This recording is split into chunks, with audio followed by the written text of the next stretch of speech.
latar belakang bahwa pengaturan dan pembahasan mengenai desain industri menjadi bagian dari hak kekayaan intelektual, yang mana pengaturannya terdapat dalam Undang-Undang Nomor 31 Tahun 2000 tentang Desain Industri.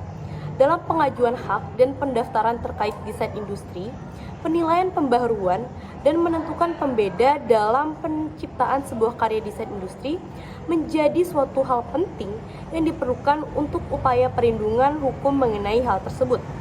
Pendaftaran yang dilakukan untuk desain industri diajukan ke Direktorat Jenderal Kekayaan Intelektual yang pendaftarannya berada dalam naungan Kementerian Hukum dan HAM Republik Indonesia. Timbulnya kasus mengenai pembatalan terhadap permohonan pendaftaran desain industri menjadi permasalahan karena pada desain yang diajukan pendaftaran memiliki kesamaan dengan desain yang sebelumnya sudah ada. Masih lemahnya bentuk kepastian hukum yang menjadi dasar penentu tingkat kebaharuan dalam sebuah desain industri yang didaftarkan menjadi alasan timbulnya masalah perlindungan terhadap sebuah desain industri. Mengenai latar belakang yang telah saya sebutkan, saya dan teman-teman memutuskan untuk membahas mengenai penilaian kebaharuan dalam permohonan pendaftaran perlindungan desain industri di Indonesia dan mencari keterkaitan dengan pembatalan yang ditinjau dari Undang-Undang Nomor 31 Tahun 2000 tentang Desain Industri. Oke, selanjutnya saya akan menjelaskan tentang rumusan permasalahan yang pertama, yaitu berkaitan dengan penilaian kebaruan dalam permohonan pendaftaran perlindungan desain industri di Indonesia, di mana dalam hal ini Direktorat Jenderal dapat mengeluarkan nomor pendaftaran desain industri apabila pendesain mengajukan permintaan pendaftaran desain industri. Hal ini didasarkan pada ketentuan pasal 10 Undang-Undang Nomor 31 Tahun 2000 tentang desain industri yang menegaskan bahwa hak desain industri diberikan atas dasar permohonan, sehingga hanya terdapat satu pemohon saja untuk satu desain industri, atau untuk beberapa desain industri yang masih dalam satu kesatuan atau memiliki unsur yang sama. Kemudian hak atas desain industri ini perlu melalui syarat utamanya dalam memperoleh hak desain industri sesuai dalam ketentuan pasal 2 dan pasal 4 Undang-Undang Nomor 31 Tahun 2000 tentang desain industri yang menegaskan bahwa suatu desain industri yang didaftarkan haruslah memiliki kebaruan dan tidak bertentangan dengan peraturan perundang-undangan yang masih berlaku, ketertiban umum, agama, atau kesusilaan. Kemudian hak desain industri ini terhadap setiap produk ataupun karya pendesain mendapatkan perlindungan hukum apabila pendaftaran desain industri ini didaftarkan terlebih dahulu. Pemberian hak atas desain industri ini hanya berlaku dalam kurun waktu 10 tahun saja, terhitung sejak tanggal diajukan permohonan atau penerimaan.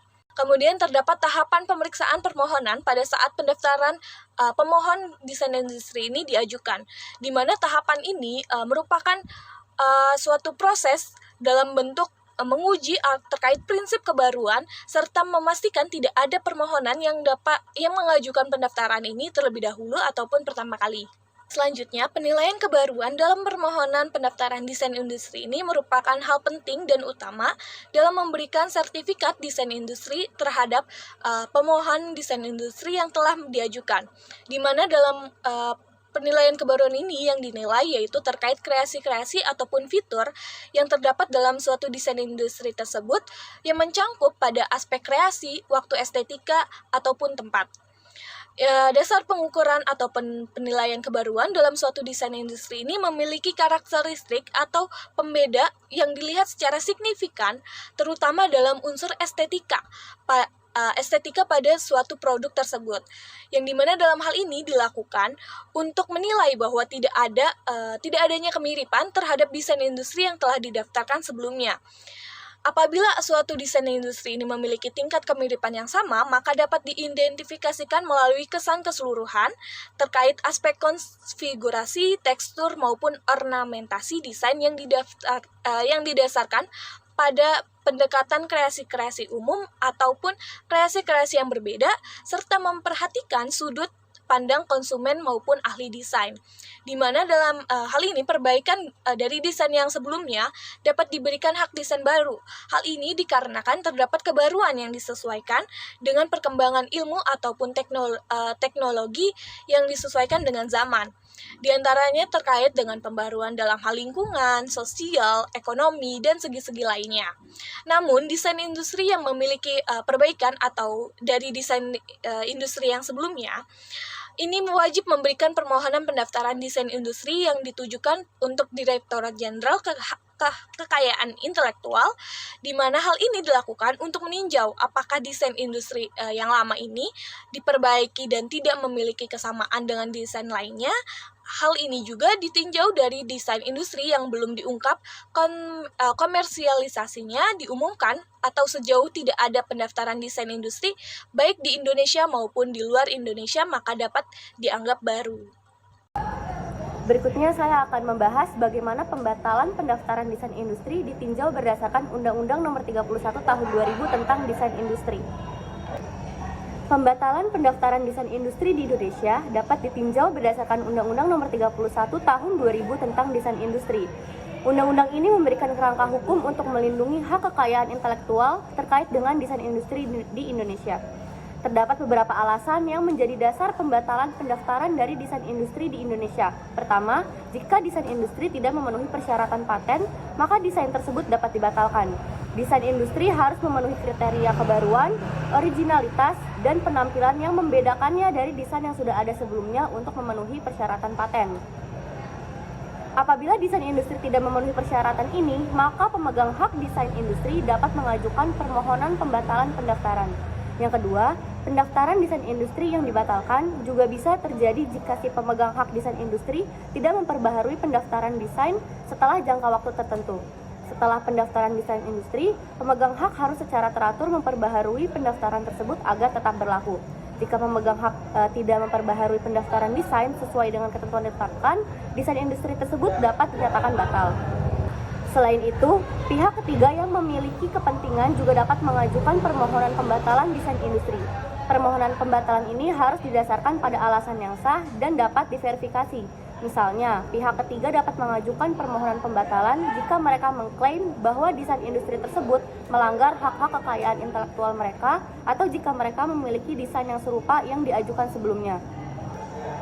Pembatalan desain industri yang sudah terdaftar diatur di dalam bab 5 Undang-Undang Desain Industri, yaitu dapat dilakukan dengan pengajuan klaim tertulis oleh si pemegang hak untuk diajukan dan putusan pengadilan yang karena adanya suatu gugatan dari pihak yang berkepentingan.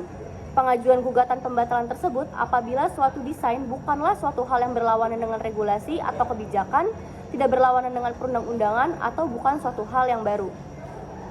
Proses pembatalan pendaftaran desain industri melibatkan pengajuan permohonan kepada kantor desain industri yang berwenang. Permohonan tersebut harus memenuhi persyaratan dan dilengkapi dengan bukti yang mendukung alasan pembatalan yang diajukan. Setelah permohonan diterima, kantor desain industri akan meninjau dan mempertimbangkan permohonan tersebut. Jika permohonan pembatalan diterima, desain industri tersebut akan dinyatakan batal dan keberlakuannya akan dicabut.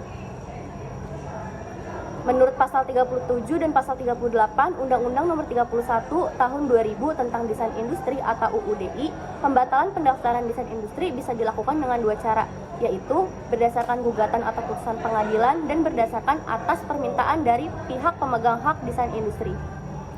Pembatalan pendaftaran oleh Direktorat Jenderal Kekayaan Intelektual terhadap permintaan tertulis yang si pemegang hak ajukan, sehingga jika terdapat desain industri yang sudah dilisensikan, itu diharuskan untuk mendapatkan persetujuan dahulu dari pihak yang memegang lisensi yang sudah dicatat di Daftar Umum Desain Industri yang selanjutnya terlampirkan di permohonan pembatalan pendaftaran desain industri. Apabila tidak mendapat persetujuan, maka pembatalan pendaftaran tersebut tidak bisa dilaksanakan. Pendaftaran desain industri yang hendak dibatalkan bisa dilaksanakan dengan berdasarkan gugatan pengadilan atau putusan pengadilan yang pihak bersangkutan tersebut ajukan dengan alasan atau dalih bahwa desain industri ini tidak baru, tidak bertentangan dengan kebijakan atau peraturan perundang-undangan yang berlaku, serta tidak bertentangan dengan kesusilaan, agama, dan ketertiban umum. Pembatalan pendaftaran desain industri menurut pasal 43 UUDI menghapuskan seluruh akibat hukum yang berhubungan oleh hak dari desain industri serta hak lainnya yang berawal dari desain industri tersebut. Berikut terdapat beberapa contoh sengketa terkait pelanggaran desain industri yang pernah terjadi di Indonesia. Lebih lengkapnya akan dijelaskan oleh rekan saya. Baik, selanjutnya terdapat beberapa contoh kasus mengenai desain industri di Indonesia. Yang pertama merupakan desain industri rantang plastik PT Alam Pancawarna melawan Keriahen. Jadi pokok permasalahan dalam kasus ini yaitu adanya ketidaksetujuan dari pihak penggugat dengan adanya pendaftaran desain industri yang mana telah disetujui berdasarkan permohonan tergugat. Mengenai hal tersebut, penggugat memberikan pernyataan bahwa adanya kesamaan dalam desain produk tersebut dengan produk miliknya yang mana telah didaftarkan pada tanggal 6 September 2011. Mengacu dalam unsur kebaruan, pendaftaran desain rantang oleh tergugat sebenarnya tidak memiliki unsur kebaruan. Apabila ditinjau melalui perspektif hukum, pendaftaran suatu desain industri tentunya harus memenuhi kriteria kebaruan. Selain itu, dalam kasus ini, eksepsi tergugat diterima oleh majelis hakim karena adanya kekurangan pihak yang diikutsertakan. Yang kedua, terdapat kasus antara PT Batik Keris melawan Weni Sulistyowati. Jadi dalam kasus ini, PT Batik Keris berpendapat bahwa desain tas yang dirancang oleh Weni tidak memenuhi kriteria kebaruan, yang mana hal ini tentunya sangat diperlukan untuk memperoleh hak desain industri dari Kementerian Hukum dan HAM. Sebagai tanggapan terhadap gugatan ini, Weni membantah bahwa tuduhan tersebut tidak akurat dan berpendapat bahwa Batik Keris tidak memberikan kejelasan mengenai kapan tas yang diproduksinya memiliki kesamaan dengan desain milik Batik Keris. Selain itu, PT Batik Keris juga gagal membuktikan adanya kesamaan dalam desain industri atau objek sengketa yang telah didaftarkan sebelumnya sebagai pendaftar pertama. Beberapa bukti yang diajukan juga kurang memiliki pengaruh yang signifikan. Selanjutnya terdapat kasus industri nampan CV Sinsil-Ratan melawan Sindu Handoyo, yang mana pada kasus ini majelis hakim yang dipimpin oleh Bambang Kustopo menyatakan bahwa nampan jenis oval decor dan Vogue decor sudah diproduksi sejak tahun 2008. Sementara tergugat baru mendaftarkan desain industri tersebut pada tahun 2011. Selain itu, desain industri nampan telah terbukti diproduksi oleh warga Cirebon sejak tahun 2008, diperdagangkan, dan diekspor ke beberapa negara, termasuk Korea Selatan. Oleh karena itu, desain industri tersebut dianggap telah menjadi domain publik. Oke, selanjutnya yaitu kesimpulan. Kesimpulan dari pembahasan ini yaitu merupakan dasar pengukuran ataupun kriteria kebaruan dalam desain industri memiliki karakteristik atau pembeda yang signifikan pada unsur yang diterapkan pada suatu produk desain tersebut, di mana kemudian ditinjau dari aspek konfigurasi, tekstur maupun ornamentasi desain, serta memperhatikan sudut pandang konsumen dan ahli desain, sehingga tidak memiliki kemiripan dengan desain industri yang telah didaftarkan sebelumnya. Kemudian, pembatalan pendaftaran desain industri di Indonesia juga ditinjau berdasarkan Undang-Undang Nomor 31 Tahun 2000 tentang desain industri, di mana dalam pasal 43 Undang-Undang Desain Industri juga menjelaskan bahwa pembatalan pendaftaran desain industri ini menghapuskan segala akibat hukum yang berkaitan dengan hak desain industri ataupun hak-hak yang lainnya yang berasal dari desain industri tersebut. Mungkin sekian penjelasan dari video ini. Kurang lebihnya mohon maaf. Wassalamualaikum warahmatullahi wabarakatuh.